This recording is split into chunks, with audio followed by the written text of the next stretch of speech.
É uma satisfação e, desde já, tanto eu quanto o professor Roberto, gostaríamos de agradecer o gentil convite da Zena. Na verdade, um desafio, né? E Roberto Costa também já tinha, numa reunião que nós tínhamos realizado bem antes do início da pandemia, conversado a respeito de alguns temas relevantes para a cidade, e, em cima disso, a gente procurou, de fato, abordar a situação na qual nós nos encontramos e, a partir daí, propor esta abordagem, essa apresentação, que a gente está chamando retomada das atividades socioeconômicas em Florianópolis, pós-pandemia do Covid-19, mas agora, depois dessa conversa que nós tivemos hoje pela manhã, com o Fiates, da Fiesc, houve um entendimento de que nós devemos fazer parte de uma iniciativa da Fiesc, que eles estão chamando Travessia, e a metáfora que a Fiesc está utilizando é muito boa, né? Nós estamos atravessando um momento muito difícil, né? A humanidade como um todo, mas em Florianópolis não é diferente, o estado de Santa Catarina não é diferente, e essa travessia exige, evidentemente, alguns protocolos. Nós, por iniciativa, então, da Zena, estamos chamando essa retomada das atividades econômicas, das atividades socioeconômicas em Florianópolis, como Travessia Floripa, né? Então, até para fazer já uma certa convergência com a iniciativa da Fiesc. Então, a primeira questão que a gente gostaria de salientar é o seguinte: como é que nós nos encontramos atualmente com relação a essa pandemia do Covid-19? Neste momento, se vocês observarem, é o seguinte: a humanidade foi impactada por um coronavírus, esse Covid-19, que atingiu toda a civilização humana, né? Todos os países, todos os continentes, uns mais, outros menos, uns se defenderam melhor, outros menos. De fato, e esse é um aspecto que deve ser considerado, porque se a gente não entender isso, fica difícil, né? E a grande questão, a ciência não tem uma resposta. É importante salientar que a ciência trabalha fundamentalmente com a dúvida, com a incerteza. Quem tem certeza não é a ciência, é a ignorância, né? O Aristóteles já dizia que quanto mais eu sei, mais consciência eu tenho da minha ignorância. Então, os ignorantes têm certeza. Os cientistas, quem faz pesquisa, tem dúvida. E é isso que nós temos hoje, em termos da medicina mundial, uma dúvida muito grande, inclusive do tratamento desse coronavírus. E esse coronavírus atingiu o sistema de saúde mundial, países poderosos, particularmente como os Estados Unidos, a Inglaterra, para dois exemplos, foram muito atingidos pelo coronavírus. É claro que o Brasil também, né, considerando a nossa infraestrutura, a nossa condição socioeconômica, fomos bastante atingidos, mas é importante salientar que não há dicotomia entre saúde, entre economia e entre o social. Na verdade, esses três aspectos estão imbricados. De um lado, o coronavírus atingiu o sistema de saúde, exigiu um isolamento social das pessoas, a economia foi atingida, mas nós vamos ter logo na frente um problema social decorrente, que vai ser a questão do emprego, a questão, sem sombra de dúvida, da segurança pública. Se vocês observarem os números da insegurança, né, digamos assim, da violência, ele começa já a aumentar em função, evidentemente, dessa pandemia. Então, nesse sentido, nós abordamos essa situação considerando, primeiro, os principais impactos nos principais setores, tanto econômicos como sociais da cidade. Primeiro, com relação à saúde, nós colocamos uma questão fundamental, porque nunca a saúde foi tão importante para a humanidade, né? Nunca o Sistema Único de Saúde foi tão relevante para a população brasileira. Quer dizer, hoje há uma consciência coletiva em toda a população brasileira de que nós precisamos ter um SUS mais robusto, que nós temos que ter mais investimento em saúde. E, nesse sentido, uma questão emerge, né? Como nós podemos acelerar políticas públicas de investimento, pesquisa e infraestrutura no nosso sistema de saúde, né? no combate à pandemia, mas também em outros problemas de saúde que nós já temos, né? É claro que a pandemia não é o único problema de saúde que nós temos, aliás, ele até, de certa forma, desorganiza outros problemas que nós já tínhamos, mas ele evidenciou a necessidade de nós termos um bom sistema de saúde pública. A segunda questão, que também a gente não pode fugir, é a questão da educação. Antes da pandemia, já vinha uma tendência, e eu diria que pós-pandemia essa tendência vai virar um tsunami, que é a questão da chamada transformação digital. A transformação digital é uma mudança de paradigma, ela vai atingir todos os setores da atividade humana, o setor de saúde, sem sombra de dúvida, mas um dos setores que vai ser mais atingido é o setor educacional. Então, uma pergunta que a gente está colocando desde já, se a educação digital é uma alternativa, né, que deve ser considerada no futuro, pós-pandemia, no Brasil, como já está sendo em outros países do mundo. Do outro lado, a gente está vendo que a administração pública, seja ela municipal, estadual ou federal, tem tido dificuldade, é evidente, porque nós estamos numa situação caótica e a administração pública ela tem uma capacidade, mas ela tem, sobretudo, uma limitação. As demandas da população são infinitas e os recursos públicos são finitos. Então, nesse sentido, é importante formular uma segunda questão, né? Como formular políticas públicas em coprodução com a sociedade civil organizada para que a gente possa ter uma maior inclusão social. Porque aí eu já aproveito fazendo referência a um nosso associado, o empresário Fernando Marcondes de Mato, que ele diz que um dos maiores desafios que nós temos nessa terceira década do século XXI é a inclusão social. Então, uma pergunta, porque um dos problemas que nós tivemos, particularmente no Brasil, Florianópolis não foi diferente, que as pessoas em situação mais vulnerável tinham dificuldade de ficar num isolamento social. Quer dizer, a classe média, para nós, é relativamente fácil nós ficarmos em isolamento social. As populações que vivem em comunidades têm mais dificuldade. Então, nesse sentido, é importante, isso foi evidenciado, que nós temos que, de uma vez por todas, né, fazer um grande programa de inclusão social. Só para fecharmos aqui, então, uma pergunta que a gente deve fazer é como implementar um modelo de negócio que contemple a inclusão social como uma variável relevante. Eu quero dizer que todas essas 4 perguntas que nós estamos colocando aqui com relação aos impactos, os principais impactos nos setores sociais, nós vamos procurar responder mais à frente, né? Da mesma forma, nos setores econômicos, né?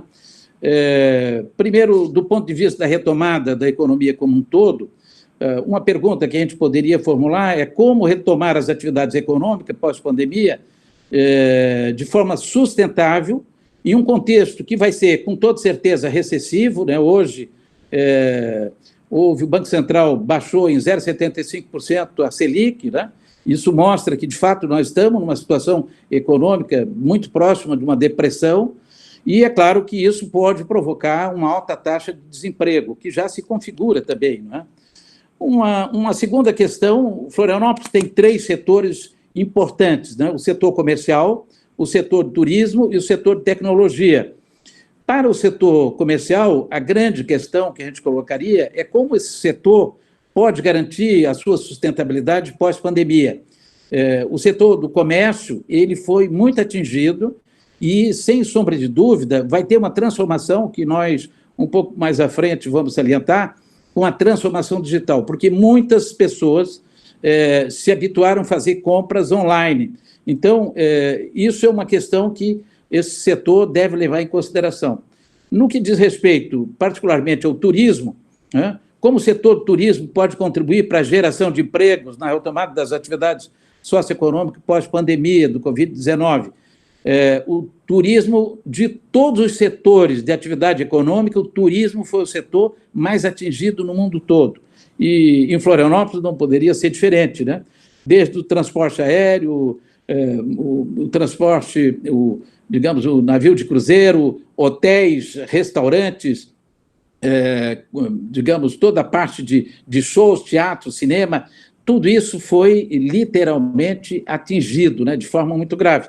É claro que a retomada ela é importante, porque o setor do turismo, é importante salientar, é um dos setores que mais distribui renda e que é muito baseado em pequenos negócios, em atividades econômicas baseadas em pequenos, em micro e pequenas empresas. E é evidente que esse setor tem que ser devidamente considerado e valorizado. E, finalmente, o nosso setor de tecnologia, o nosso ecossistema de empreendedorismo inovador, que eu acredito tenha sido também atingido, mas numa situação mais não tão difícil como outros setores, e eles podem seguramente dar uma contribuição significativa. Então, a pergunta que nós estamos formulando, como o ecossistema de empreendedorismo inovador de Florianópolis poderá contribuir para a retomada da economia na nossa cidade? E aí também nós procuramos responder. Bom, as principais consequências dessa pandemia, como eu já salientei anteriormente, a transformação digital ela já vinha em curso. E seguramente todos os documentos que nós analisamos, e eu até acabei não fazendo referência, nós utilizamos documentos de órgãos governamentais, de órgãos multilaterais, evidentemente artigos acadêmicos de universidades de referência no exterior, de empresas de consultoria, e há uma convergência de que a transformação digital vai se acelerar pós-pandemia. A transformação digital envolve 3 passos. Primeiro é a digitalização, o segundo é o engajamento digital e o terceiro é o que se chama de transformação digital propriamente dito, que é uma mudança de paradigma de uma era industrial para uma era digital. Essa era digital, ela muda muita coisa e, na sequência, nós vamos fazer algum comentário a respeito, mas, seguramente, nós vamos, vamos perceber nos próximos meses já uma aceleração da digitalização para ocupações fundamentais como trabalho e educação, além de hábitos até como culto religioso, por exemplo. Isso há uma convergência de diversas instituições nesse sentido. O segundo, que está relacionado àquilo que eu falei de engajamento digital, que é a confiança, né, da população nos meios digitais de interação, e essa aceleração da confiança no digital como um canal de conversões, né, aumento das compras online, seguramente, e o uso de serviços como alimentação, digamos, de entrega, tipo Rappi e outras, que nós vamos também cada vez mais utilizar. Uma terceira coisa da transformação digital são as chamadas plataformas digitais, né? O mundo de negócio no século XXI é baseado, sobretudo, em plataformas digitais. Das 10 maiores empresas que existem hoje no mundo, 7 já estão nesse modelo de plataforma. O Google é plataforma digital, o Facebook é plataforma digital, LinkedIn é uma plataforma digital, o Uber é plataforma digital, o Airbnb é plataforma digital. O modelo de negócio que vai ser vencedor no século XXI é baseado em plataforma, que é a consolidação, digamos, de conteúdos em plataformas digitais, streams com penetração e frequência, ganhos de novos usos dessas plataformas, como ao vivo, ao show, como nós temos visto durante a pandemia, conexão com o mundo exterior em tempo real e notícias. Essa é uma tendência que já vinha antes da pandemia e que vai se acelerar após a pandemia.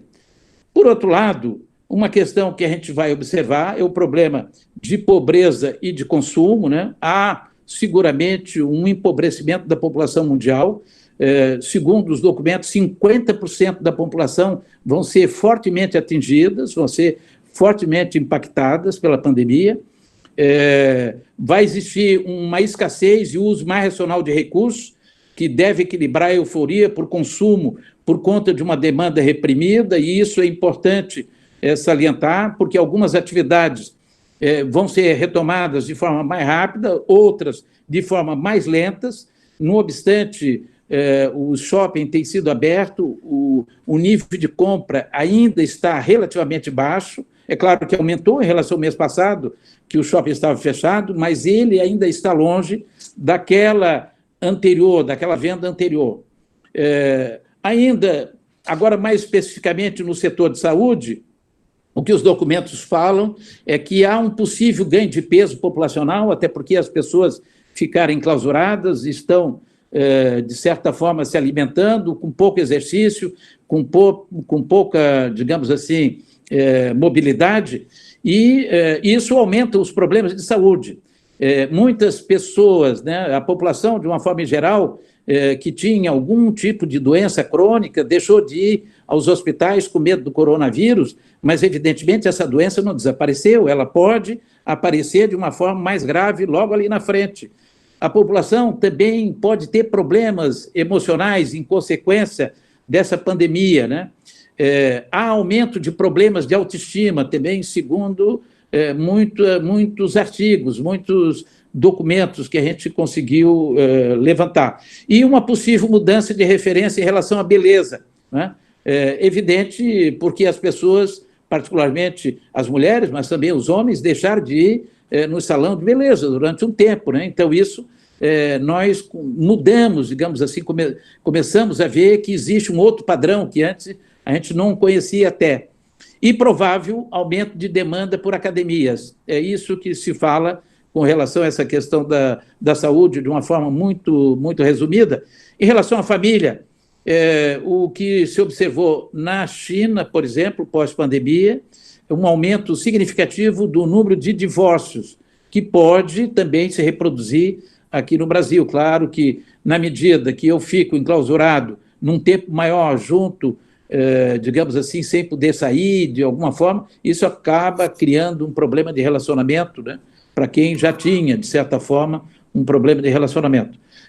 A consciência que nós temos que ter é que a criação de um coletivo, né, isso, há essa consciência, né, de que há uma necessidade de eu ter uma colaboração, de eu ter um maior compartilhamento, né, do que vem ocorrendo, e isso o Floripa Sustentável conseguiu, né, eu diria, uma colaboração significativa do setor empresarial. Muitos empresários participaram ativamente para que o Floripa Sustentável pudesse fazer uma série de ações. E, finalmente, em termos de decisão, urgência na retomada de grandes decisões e planos, assim como na compra de bens duráveis. Quer dizer, os bens de consumo seguramente vai ter uma redução, mas, segundo as publicações, é bem provável que nós vamos ter uma retomada robusta, por exemplo, do setor da construção civil pós-pandemia. Bom, aí, com relação a valores e resultados virtuosos, né, nós estamos trabalhando, como eu fiz referência, utilizando o modelo do Cinefin, do Snowden, e ele utiliza 4 dimensões importantes, né? Primeiro, ele trabalha com procedimentos, depois ele trabalha com processos, depois ele trabalha com princípios e, finalmente, com conceitos. Nós vamos começar de trás para frente, até porque conceitos é o aspecto mais importante para eu, digamos, abordar um problema caótico, e a pandemia gerou um problema caótico para a humanidade, e a retomada, ela tem que ter um protocolo, sobretudo, baseado em conceitos. Nesse sentido, nós vamos colocar 4 conceitos importantes, que são valores e condutas que devem ser consideradas pela sociedade florianopolitana, particularmente pelo setor empresarial, para que a gente consiga retomar as atividades de uma forma sustentável. Então, o primeiro conceito que nós estamos utilizando é esperança. Esperança é uma coisa muito importante, porque nós temos que acreditar que nós temos capacidade e competência para retomar as atividades socioeconômicas de uma forma sustentável e robusta, né? Que nós podemos ter, pós-pandemia, um novo normal, talvez até mais robusto do que nós tínhamos anteriormente. O que a gente vai buscar é justamente uma transformação que possa nos levar para uma situação seguramente melhor do que a gente vivia antes da pandemia. Esperança, ela envolve duas coisas muito importantes. Ela envolve crença e ciência. Eu quero dizer para vocês que nunca o diálogo entre crença e ciência esteve tão contemporâneo como nos dias atuais. E por que isso? Primeiro, porque a ciência não teve condições de dar resposta precisa para o problema da pandemia. E a maioria da população mundial teve que acreditar, teve que ter fé para poder superar esses tempos difíceis. E o diálogo crença e fé, ele é extremamente contemporâneo, diferentemente do que foi na Idade Média. Então, eu repito, quem tem certeza é o ignorante. A ciência tem dúvida, e a ciência tem que buscar um conforto na fé, na crença. E isso se configura num conceito importante, que é a esperança. Temos plena capacidade de reagir a essa crise. O segundo conceito, muito importante, é a solidariedade. Desde o primeiro momento, o Floripa Sustentável desenvolveu ações de solidariedade com apoio do nosso setor empresarial, que não fugiu da sua responsabilidade e participou ativamente. Quer dizer, tudo aquilo que foi feito em termos de solidariedade foi fundamental, sobretudo para as pessoas mais vulneráveis. Mas é importante salientar que isso não aconteceu em Florianópolis, não aconteceu em Santa Catarina somente, ou no Brasil, aconteceu em todo o mundo. Solidariedade é um conceito fundamental para a gente enfrentar momentos difíceis, momentos de crise e momentos, sobretudo, de guerra, né? Como essa que nós estamos, digamos, de alguma forma, né, enfrentando com o coronavírus. Temos que apoiar os vulneráveis e buscar a coesão social. Isso se chama solidariedade. O terceiro conceito, muito importante, se chama bem comum. Bem comum, na verdade, ele vem do termo inglês que se chama commons. Commons é uma coisa tão importante, tão relevante, que não dá para a gente deixar única e exclusivamente sob a responsabilidade da administração pública. Bem comum é tudo aquilo que é fundamental para a sobrevivência da humanidade, né? O ar que nós respiramos é um bem comum, a água que nós bebemos é um bem comum, a praça que a gente diz que é do povo é um bem comum, é um bem comum artificial construído pelo ser humano. As ruas da cidade é um bem comum. Então, tudo aquilo que é bem comum tem que ser, de alguma forma, compartilhado entre a administração pública e a sociedade civil organizada. Então, nós temos que identificar e governar os nossos bens comuns com base no interesse coletivo. E é isso que, de certa forma, o Floripa Sustentável, o Floripa Amanhã, vem desenvolvendo. São ações que vai nos levar ao quarto conceito, que é a coprodução. Coprodução é o seguinte, tudo aquilo que é bem comum, a sociedade civil tem que participar. E, na medida que a sociedade civil participa, ela coproduz com a administração pública. E, nesse sentido, é importante salientar, não é o caso de nós, digamos, detalharmos aqui, mas nós estamos no quarto movimento da administração pública, que é a nova governança pública.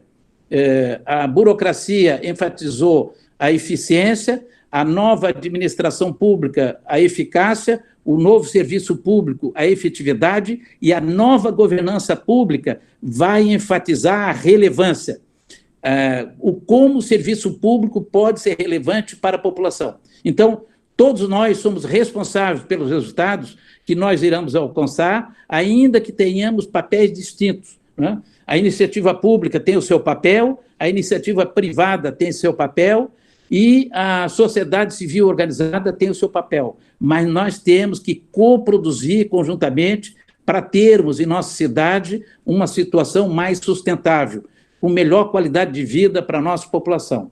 A partir desses quatro conceitos, que a gente chamaria, digamos assim, de valores e condutas, nós vamos buscar três resultados importantes. O primeiro é o capital social. Na verdade, na medida que eu tenha de alguma forma, uma coprodução, eu gero capital social. Capital social nada mais é do que a sociedade civil organizada. Capital social, ele está intimamente relacionado a como a população está dependente ou não da administração pública. E aí, já de pronto, eu quero dizer para vocês que há uma relação direta de proporcionalidade entre dependência do Estado e miséria. Quanto mais dependente do Estado for a população, mais miserável é a população. Nós podemos colocar 2 exemplos bem rapidamente. Primeiro, no estado de Santa Catarina. Vamos pegar 2 municípios, Pomerode e Cerro Negro, que fica lá na Serra. Cerro Negro, eu faço a referência, porque em termos de IDH é o 295, é o município que está em último lugar em Santa Catarina em termos de IDH. E Pomerode está entre os 10 primeiros IDH de Santa Catarina. Qual é a diferença entre Pomerode e Cerro Negro? Pomerode tem mais capital social. A sociedade civil de Pomerode está mais organizada e, portanto, ela é menos dependente do Estado. Agora vamos pegar em termos de Estado, propriamente dito. Vamos pegar Santa Catarina e Maranhão. 48% da população do Maranhão depende do Bolsa Família. Em Santa Catarina, esse percentual é de apenas 6%. Santa Catarina é o estado mais privatizado do Brasil e é o estado que menos depende do Bolsa Família. E por que Santa Catarina menos depende do Bolsa Família? Porque tem uma sociedade civil mais organizada e, portanto, tem mais capital social. Então, o nível de organização da sociedade para gerar valores, riqueza e desenvolvimento socioeconômico, como resultado do seu coletivo, gera o que nós chamamos de capital social. O segundo conceito, em termos de resultado que a gente busca, é a inclusão social. Justamente aquilo que o Marcondes falava, que é um grande desafio que nós temos, na medida que eu tenho mais capital social, eu tenho mais inclusão social. Isso quer dizer o seguinte, também há uma relação direta de proporcionalidade entre entre capital social e inclusão social. Quanto mais capital social, mais inclusão social. E é evidente, né, para que eu possa ter igualdade de oportunidade de acesso a bens e serviços a toda a população, nós temos que ter mais equidade. Então, o que a gente deve buscar não é a igualdade, é a equidade, a igualdade de oportunidade. Tá? E o terceiro conceito, extremamente importante, para fazer, de certa forma, digamos assim, uma atenção particular à Zema, é a sustentabilidade. Né? Se nós tivermos uma sociedade com mais inclusão, se nós tivermos um maior capital social, nós vamos ter seguramente mais sustentabilidade. E a sustentabilidade aqui, envolvendo, né, todas as questões de a gente suprir as necessidades da geração atual, mas sem comprometer a capacidade da nossa cidade de atender às futuras gerações. Quer dizer, nós não queremos esgotar todos os nossos recursos naturais aqui na ilha, no município de Florianópolis, né? E nós queremos que tenhamos valores ambientais, valores sociais e valores econômicos devidamente preservados. Um outro aspecto extremamente importante, que eu também gostaria de salientar, justamente agora, são os protocolos para retomada. E aí nós definimos, conforme com a abordagem do Cinefin, os desafios que a gente tem que enfrentar, né, para essa retomada, e formulamos 5 questões extremamente precisas, que praticamente todos os empresários, de alguma forma, estão fazendo, para que a gente possa ter uma retomada planejada dessas atividades socioeconômicas. A primeira, como as empresas podem navegar nesse ambiente difícil que nós vamos viver nesse período ainda da pandemia e, sobretudo, pós-pandemia, né? Especialmente nas próximas semanas, à medida que as restrições vão sendo flexibilizadas. Segundo, qual é a saúde financeira da minha empresa, né? Se eu sou empresário, né, da minha atividade, né? Como é que está o meu estado de espírito, né? E de fornecedores e de consumidores. Essa é uma questão que deve ser também respondida, né? Como os funcionários podem ser motivados a voltar ao trabalho e ter uma certeza de segurança? Isso também é uma dúvida e nós devemos, de alguma forma, responder essa questão. E com que rapidez poderemos ter um novo normal, né? Pós-pandemia, nós vamos ver que, mesmo após, digamos assim, a queda do número de casos e, seguramente, se Deus quiser, do número de mortes, nós vamos ter também ainda um período de muita intranquilidade. Quer dizer, a população, em grande parte, ainda vai ficar intranquila, sobretudo aquelas pessoas nas situações mais vulneráveis, né? E, finalmente, o que os protocolos de saúde e de segurança significarão para a organização das operações e, sobretudo, da cadeia de suprimento das empresas.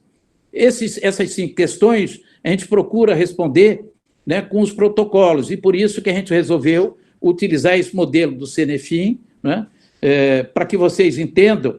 Eu tenho aí 4 quadrantes, então, para contexto simples, que eu tenho um problema que é conhecido, por exemplo, um evento climático, eu posso utilizar procedimentos. E me basta, nesse caso, ter uma coordenação para que eu consiga resolver o problema. Se o problema é um pouco mais complicado, não dá para resolver com procedimento. Eu tenho que resolver com processos.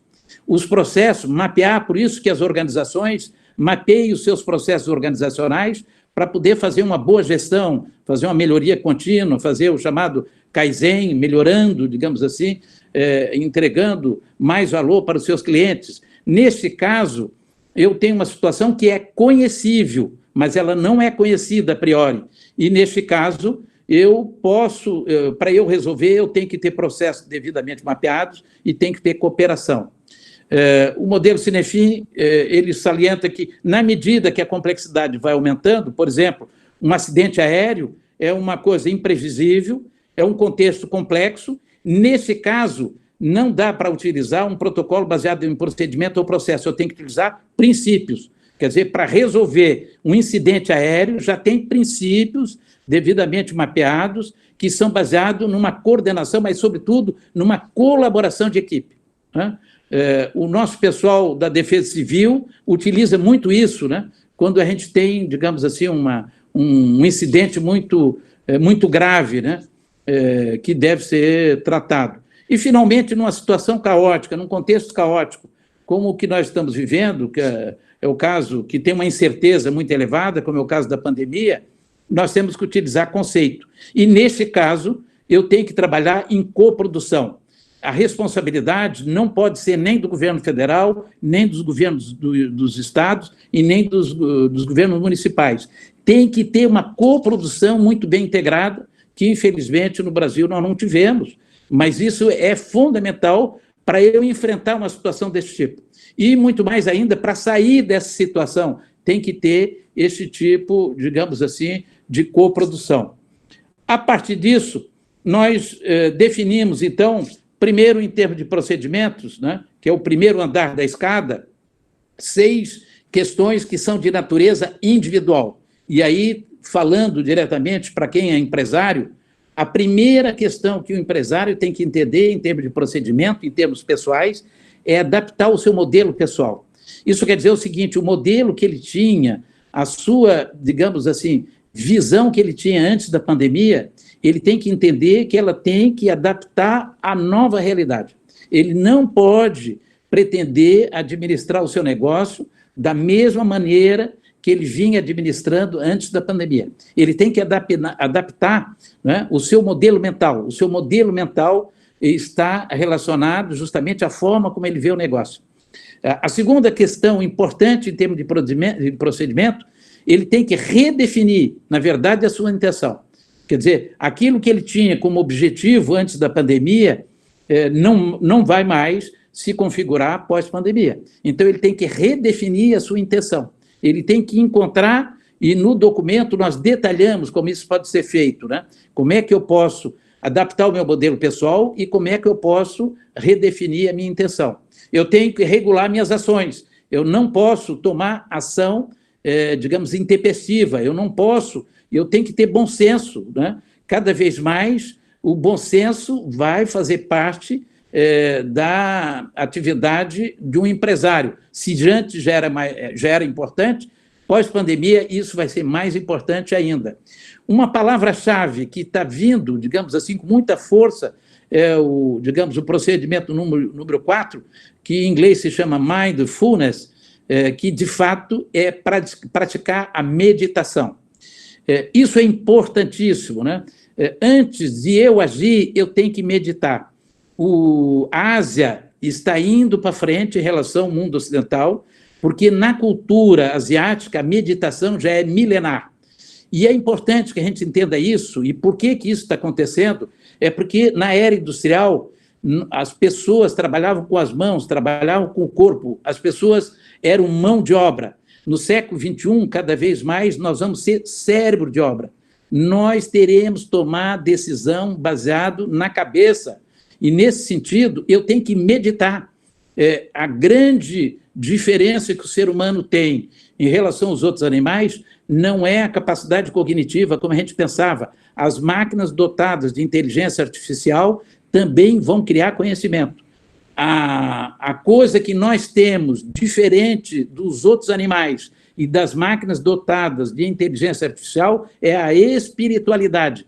A espiritualidade é que nos leva à intuição, e por isso é importante a meditação, porque na medida que eu medito, eu me concentro e eu consigo ter uma capacidade intuitiva maior para resolver os meus problemas. É quando eu tenho ideia, quando eu tenho intuição, é quando eu penso e quando eu tenho uma ideia para resolver um determinado problema.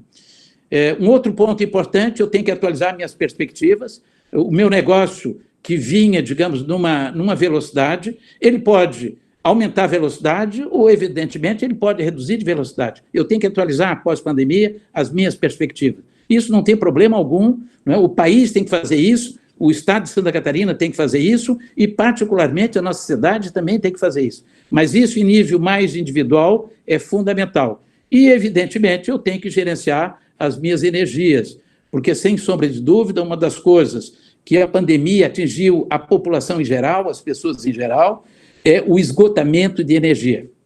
A energia, quando eu esgoto a minha energia, eu adquiro, né, o professor Paraná, que é da área médica, conhece muito bem, eu tenho o chamado burnout. Burnout, na verdade, eu apago a minha chama, eu apago a minha energia, eu perco energia. Então, eu tenho que gerenciar muito a minha energia para não sofrer um burnout, que pouco ou nada tem a ver com estresse.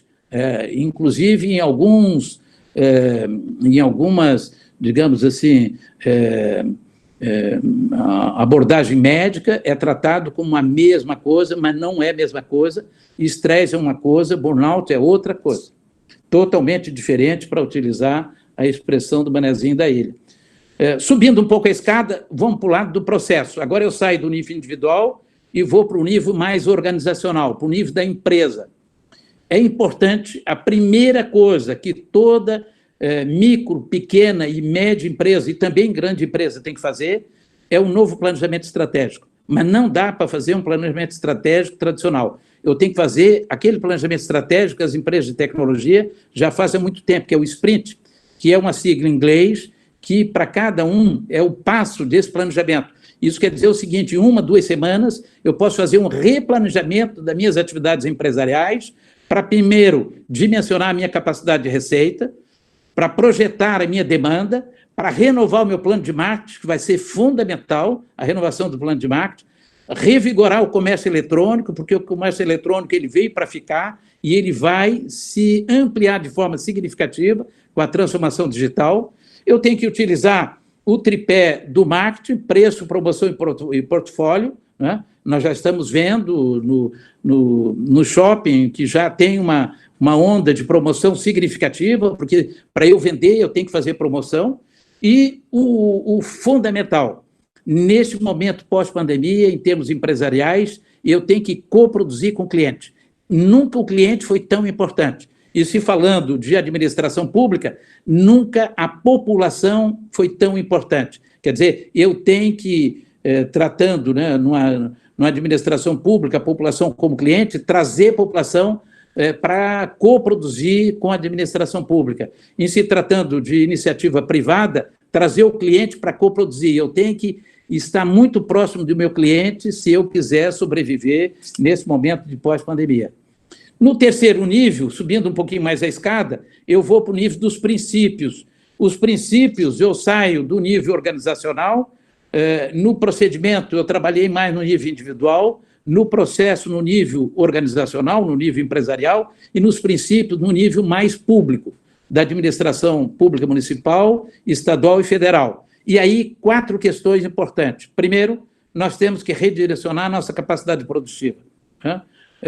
Evidentemente, o que a gente vinha fazendo em termos governamentais antes da pandemia, nós temos que, de fato, e nesse sentido, a Zena está buscando uma conversa com o prefeito, temos que buscar também, aí já no nível, possivelmente, da Fiesc, uma conversa com o governador, porque é fundamental que a sociedade civil organizada diga para os governantes que nós temos que fazer diferente. Então, temos que ter, no segundo nível, um apoio para as empresas. O ministro da Economia, o Paulo Guedes, tomou algumas decisões que foram acertadas, mas foram muito lentas, né? Somente nessa semana passada que saiu, digamos assim, para as microempresas todos os procedimentos que vão permitir, digamos assim, o acesso a esses recursos para microempresas. Evidentemente, o Corona Voucher ele vai ter que ser ampliado, no mínimo, mais 2 meses, né? E o ideal é que fosse com R$600, porque é importante ter ativo circulante, é importante ter dinheiro na praça, como se diz, né? A população tem que ter meios de aquisição, sobretudo as pessoas menos favorecidas. Então, o Corona Voucher é importante, o endividamento público, nesse momento, é fundamental, todos os países estão fazendo isso, o Brasil não pode fazer diferente. E o 4º princípio fundamental, que eu vou explorar um pouquinho mais à frente, é criar mecanismos financeiros para que a gente gere renda, oportunidade de emprego e, sobretudo, mais inclusão social. Então, esse aí eu vou tratar um pouquinho mais à frente. Finalmente, então, vamos falar um pouquinho da retomada das atividades socioeconômicas, que é o conceito mais comentado nos diversos países do mundo que foram atingidos pelo Covid-19, né? Evidentemente, esse conceito subentende a ocorrência de uma parada, de um confinamento que foi provocado por um evento e que exigiu um bloqueio momentâneo ou duradouro das atividades socioeconômicas, né? Então, no caso, na situação atual, foi a pandemia do Covid-19 que provocou a maior crise sanitária da história da humanidade pós-Segunda Guerra Mundial, né? Não houve, pós-Segunda Guerra Mundial, nenhum evento de tal dimensão como o Covid-19. É importante que todos nós, governantes, tenham esse tipo de entendimento. Às vezes, as pessoas não têm uma visão sistêmica para entender essa realidade. Não foi o Brasil que foi atingido, a humanidade toda foi atingida, né? A queda no PIB vai se dar de uma forma generalizada em todos os países. Alguns mais, é verdade, outros menos, mas todos foram atingidos. E nossa cidade, evidentemente, não pode e não vai ser diferente, né? A retomada que está ocorrendo nos diferentes países do mundo, ela está sendo realizada de forma muito bem planejada, envolvendo projetos estruturantes, é isso que nós salientamos, que vão permitir alavancar as atividades socioeconômicas de uma forma mais sustentável, de maneira que a gente tenha um retorno em V e não um retorno em I, em U, como falam os economistas, né? E aí, alguns projetos em coprodução, eu passo a palavra ao professor Pacheco, para falar de 3 projetos especificamente, né, Pacheco, para que a gente tenha, na prática, como é que a gente pode implementar. Por favor, Pacheco. Pois não, professor Meire. Bom, primeiro, um abraço a todos os amigos aí do Floripa Sustentável. Então, nós temos alguns desafios que nós fomos chamados a atender ali na Engenharia e Gestão do Conhecimento da Universidade Federal de Santa Catarina, e a partir desses desafios construímos esses projetos em coprodução multi-institucional. Eles são em diferentes áreas setoriais e eles passam por esses conceitos que nós comentamos. Então, eu trouxe alguns exemplos aqui. Fico muito contente do professor Marcelo Guimarães estar conosco aí também.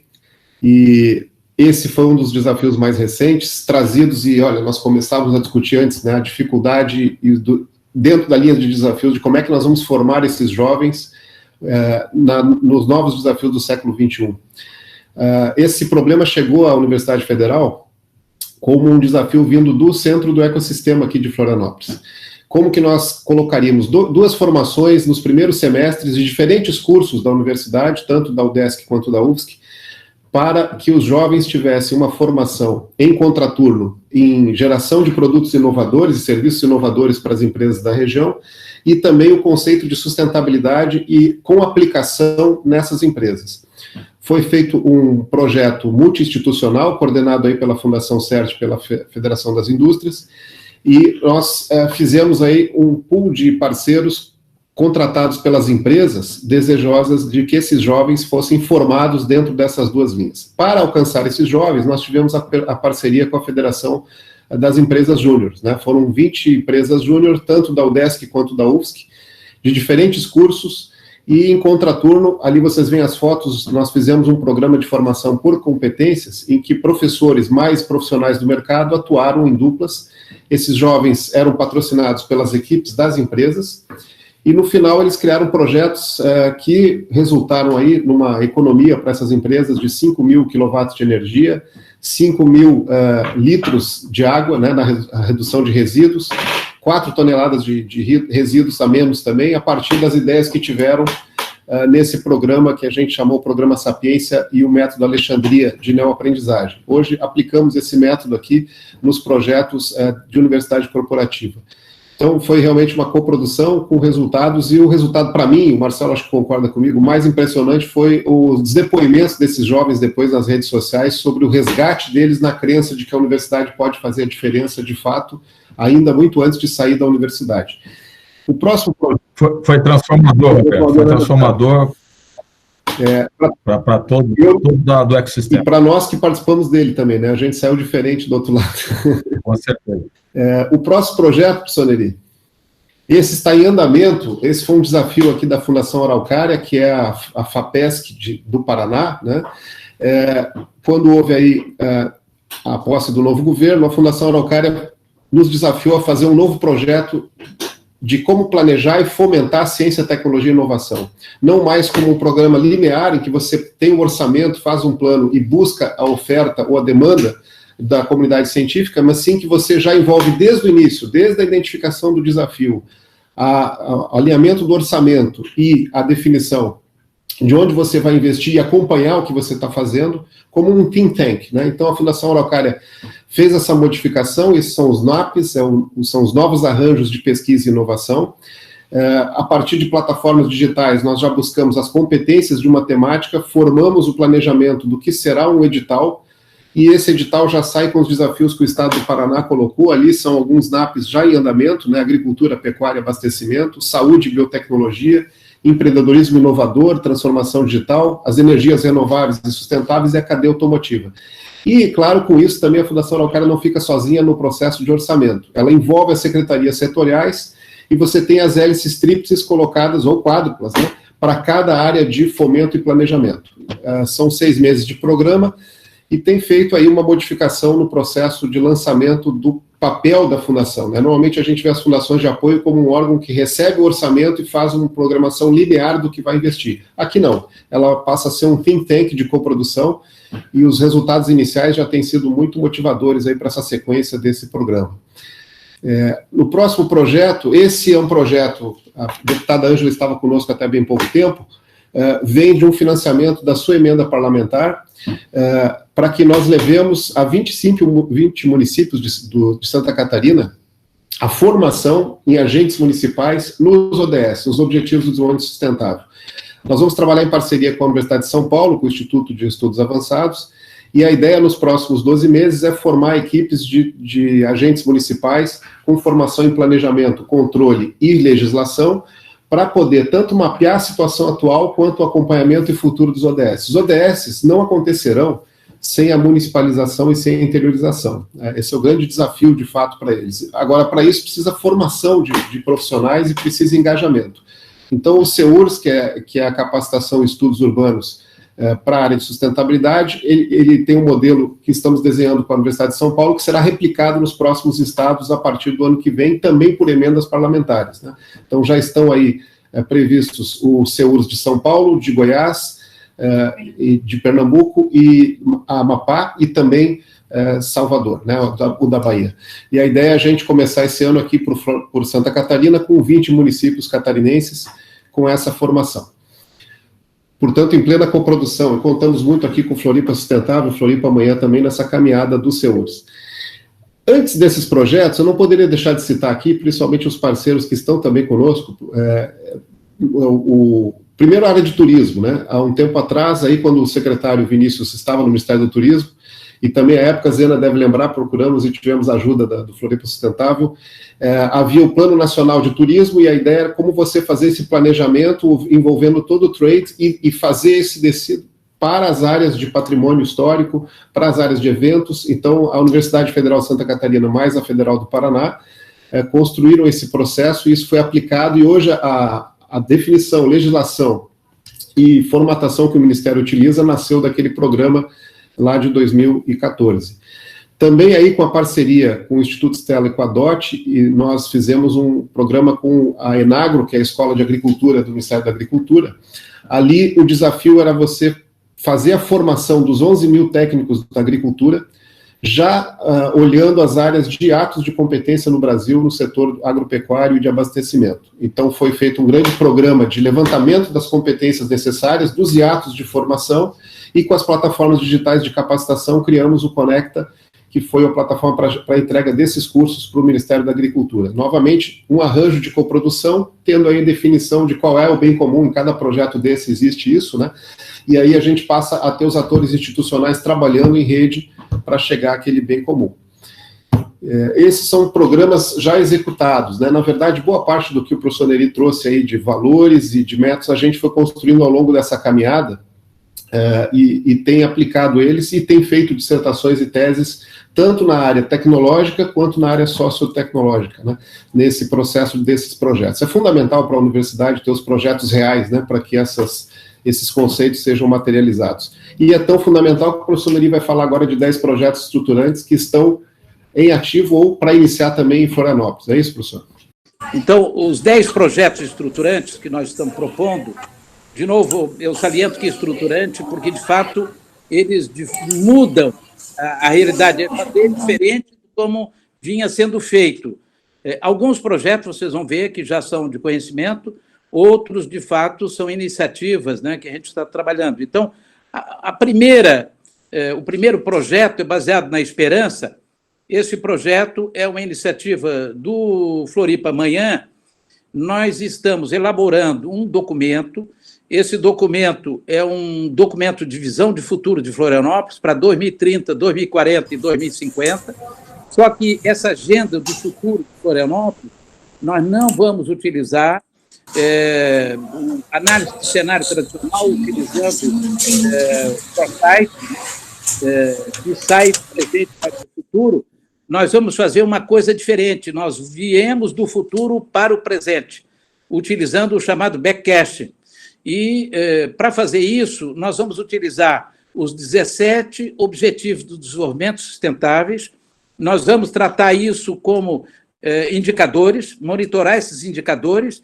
Então, nós vamos definir, em 2030, quais são, em termos dos 17 Objetivos do Desenvolvimento Sustentável, quais são os indicadores que Florianópolis deve ter em 2040 e 2050. Então, nós viemos de 2050 para 2040, para 2030, até 2020.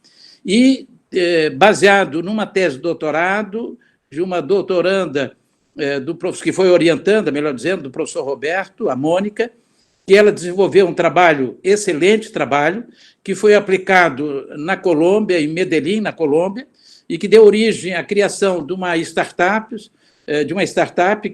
que funciona lá em Medellín, e também de um sistema que foi feito, digamos, o registro de direito de propriedade intelectual. A ideia é utilizarmos esse sistema para fazer esse monitoramento, né, dos indicadores, baseado, evidentemente, num documento que nós vamos redigir, ainda estamos redigindo.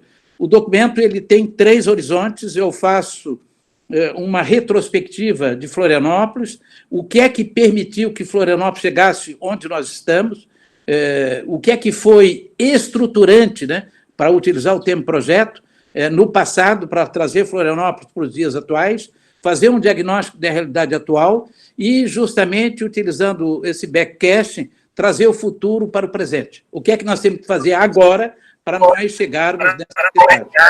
Para isso, nós vamos utilizar uma ferramenta da pesquisa operacional que se chama Dinâmica de Sistemas, que permite fazer isso, né, manipular esses dados de forma matemática, digamos assim.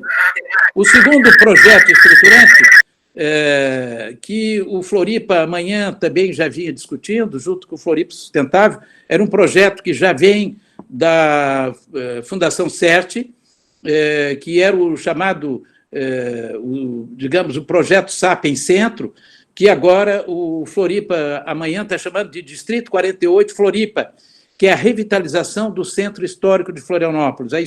A ideia é que esse centro histórico, a prefeitura já tem um projeto de revitalização, mas, objetivamente, nós temos que fazer a exemplo do 22@Barcelona, que permitiu que uma área degradada de Barcelona fosse revitalizada, e hoje é o metro quadrado mais caro de Barcelona.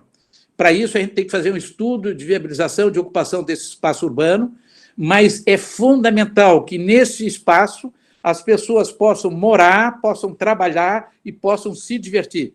Esse é um conceito fundamental de cidades humanas, inteligentes, sustentáveis. Não adianta, se eu fizer uma revitalização, mas as pessoas não morarem no centro histórico, isso não vai funcionar. E a ideia é que sejam jovens que venham a habitar, a morar nessa área do centro histórico. O terceiro projeto estruturante é um projeto que também já vinha em curso, era uma ideia que foi desenvolvida pela Fundação CERT, o professor Salomão, o próprio Floripa Sustentável, que a gente está renomeando como Inova Floripa, mas é a chamada Rota da Inovação, utilizando uma proposta preliminar que a prefeitura já tem, de fazer um novo zoneamento urbano na SC 401, mas efetivamente a gente está pensando desde o aeroporto até o Sapiens Park, e implantar ao longo dessa SC 401 um novo zoneamento urbano que permita uma verticalização de edificações, que gere não só uma maior oferta de unidades habitacionais, comerciais, habitacionais, comerciais de lazer, para atender o crescimento da cidade, mas que também gere os chamados CEPACs, que são certificados de potencial adicional de construção,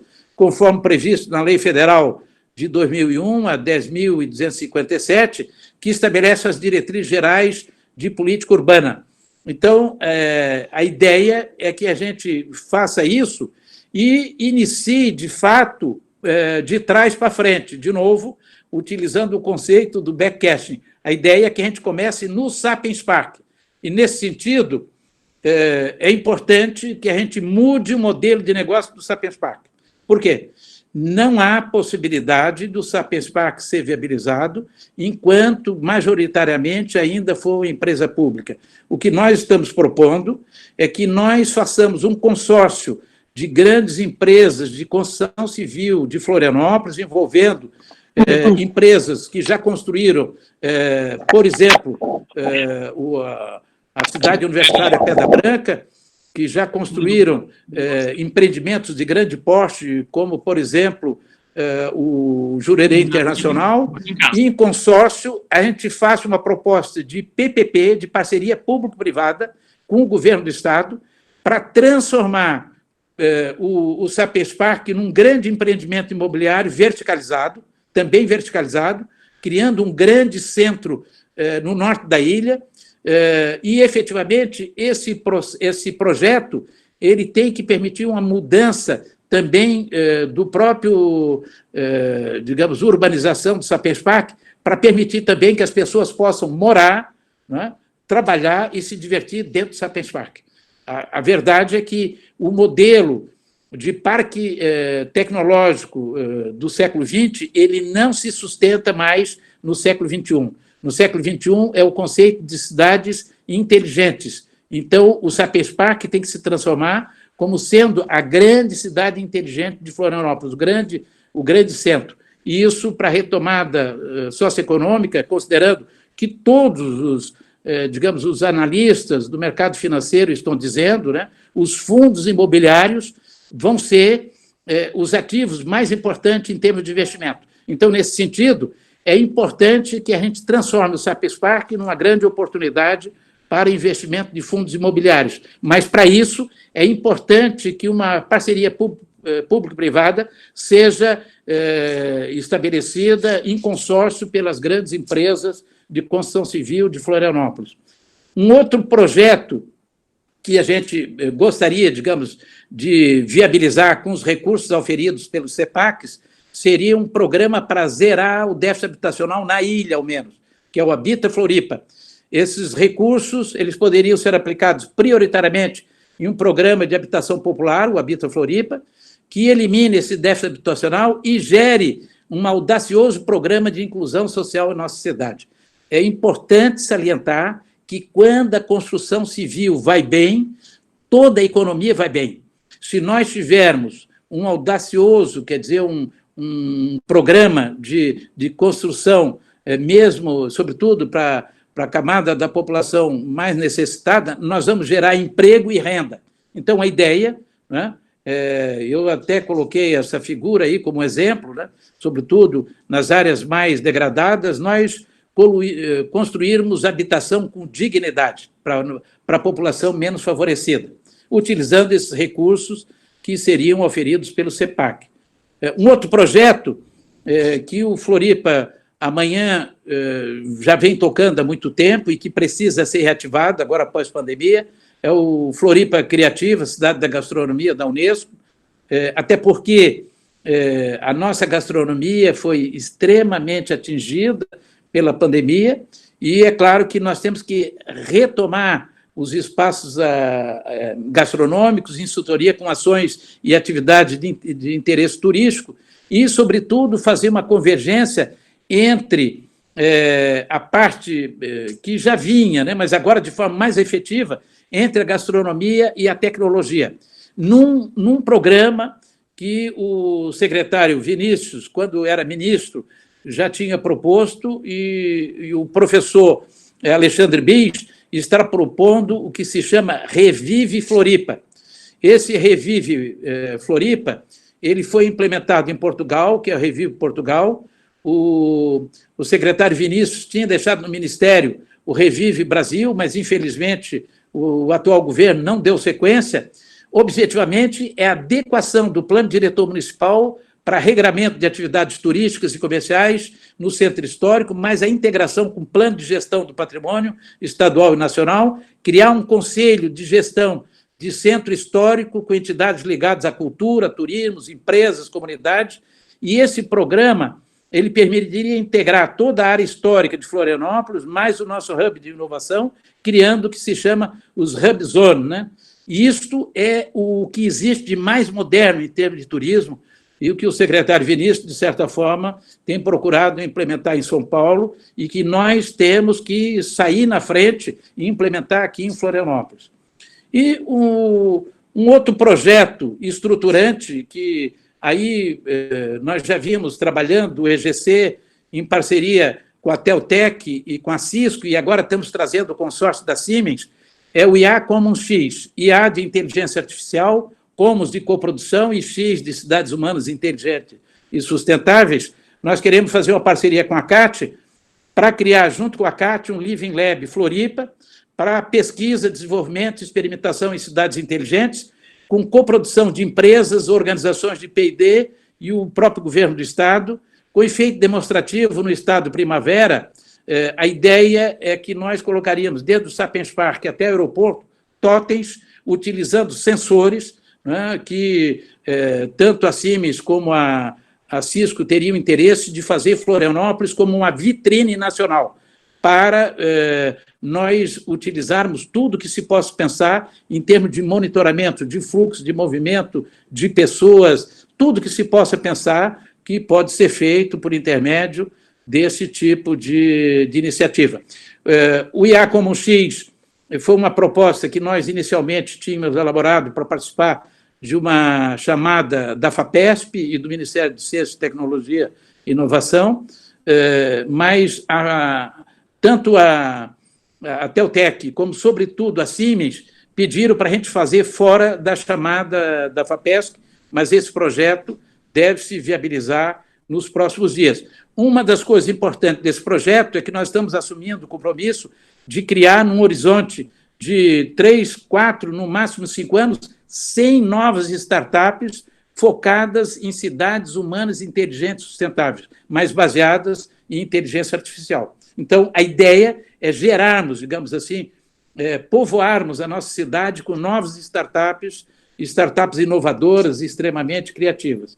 E, finalmente, 2 projetos para fechar, um que foi iniciativa proposta do Fiates, hoje pela manhã, que é o Mova-se Floripa, que é uma mobilidade inteligente para Florianópolis, trabalharmos numa perspectiva de incorporarmos ao nosso sistema de transporte coletivo municipal um BRT, e também que já tem a prefeitura essa iniciativa, e também o transporte marítimo. A ideia é que a gente trabalhe, né, em coparceria com a prefeitura, né, com a Secretaria de Mobilidade da Prefeitura, para a gente fazer um grande projeto de mobilidade inteligente para a cidade, que é um projeto realmente estruturante. E, finalmente, nós não poderíamos deixar de contemplar também o Floripa Sustentável, com o projeto Sustenta Floripa, que é um empreendimento fundamentado na sustentabilidade.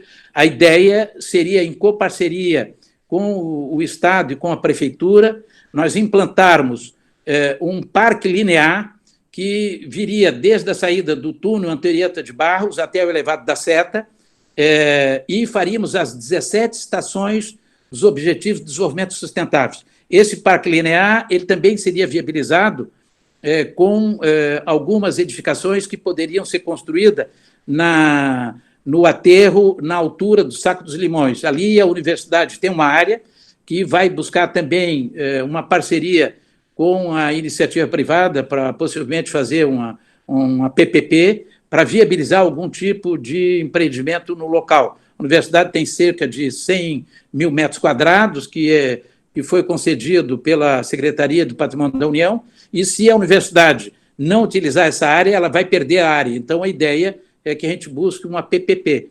Mas essa área é extremamente importante, porque se ela não for ocupada de forma planejada, assim como no aterro da Bahia Sul, nós vamos tendo puxadinhos, como se vocês observem aí, ainda que seja importante, é um colégio e uma creche, mas na medida que a gente não faça um planejamento, vão sendo construídos empreendimentos sem nenhum planejamento. E se vocês observarem nessa foto, vocês vão ver que nós podemos ter o maior parque linear do Brasil. E, evidentemente, Florianópolis carece de parque dessa natureza. Fundamentalmente é isso, né?